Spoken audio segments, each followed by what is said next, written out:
for Oscar-winning costume designer Catherine Martin, creating the looks for the new biopic Elvis came down to sexuality, the swerve of a hip, and a little bit of shake, rattle and roll.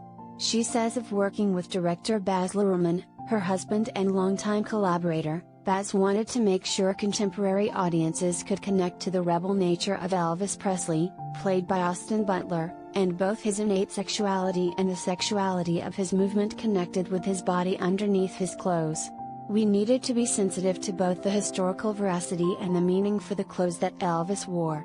Those clothes were often, she notes, highly controversial.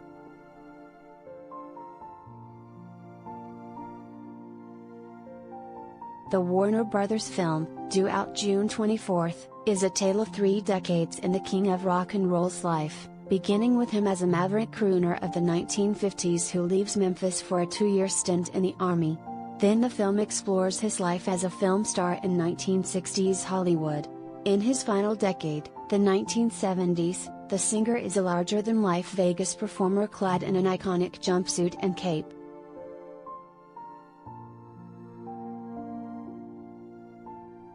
Presley was known for his love of pink and black suits and lace shirts in the 50s, which first caught the eye of his manager, Colonel Tom Parker, played by Tom Hanks.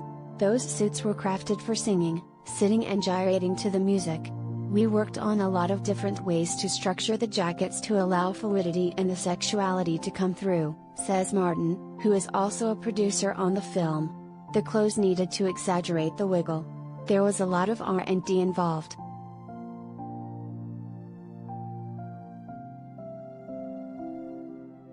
For his 1968 NBC comeback special, Singer Presents, Elvis, a slim-fitting black leather jacket with a Napoleon collar, designed by NBC costume director Bill Ballou, tight pants and black leather boots marked the beginning of a new look for Presley.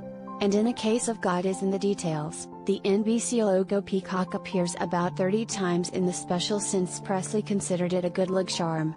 He later incorporated peacock imagery into a stained glass window at Graceland and on a jumpsuit, complete with embroidery designed by Jean Doucette, who made many of the star's looks in the 70s.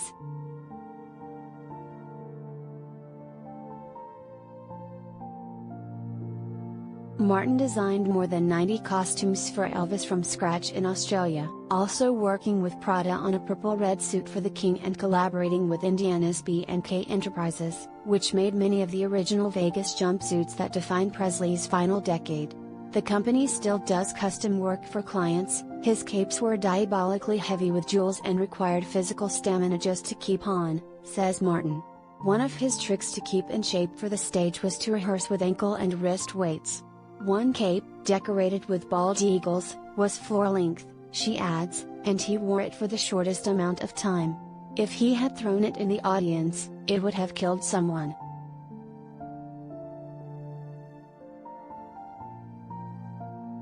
And no film about the king would be complete without a display of his jewelry and watches, including a vintage Rolex King Midas that Butler wears in the film. Elvis always had a great affinity for watches and jewelry, says Martin, as it was a psychological symbol of his success. The more successful he became, the more he invested in jewelry. As his career progressed, he had his personal jeweler follow him around with a briefcase of jewels.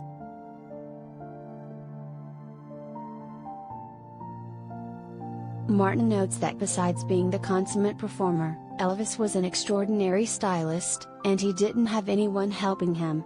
He created the looks himself, including how he looked on a day-to-day basis as well as on stage. He was also integral to the decoration of Graceland.